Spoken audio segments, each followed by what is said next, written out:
حضرت ادریس علیہ السلام کی دوستی ہو گئی رضوان سے. رضوان جنت کے فرشتے کا نام ہے جس کے پاس چابی ہے جنت کی. دروازے پہ بیٹھے ہوتے ہیں.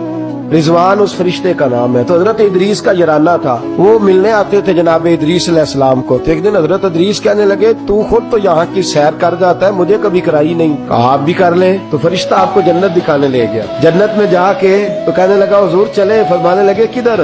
کہنے لگا واپس. فرمانے لگے میں نے جانا ہی نہیں. اس نے کہا کیوں؟ فرمانے لگے اللہ فرماتا ہے ہم فیہ خالدون, جو جنت میں آئے گا نکالا نہیں جائے گا. تو کیسے مجھے نکال سکتا ہے؟ کہنے لگے جناب آپ نے سیر کا کہا تھا. فرمایا سیر ہی ہے, اس لیے کہ جنتی ساری عمر ہی سیر کریں گے, وہ سیر ہی کریں گے. سفر تو تھکا دیتا ہے بندے, یہ سیر ہی ہے. اب وہ فرشتے پریشان ہوئے تو رب کریم نے فرمایا وہ فرشتے تیرا اور اس کا یرانہ بھی میں نے لگوایا تھا, اور اس کو جنت کی سیر پر آنے کی خواہش بھی میں نے ہی پیدا کی. اور تو کون ہوتا ہے میری بغیر اجازت دروازہ کھول سکے؟ بلوایا بھی میں نے ہی تھا. اور یہ جو میں نے کہا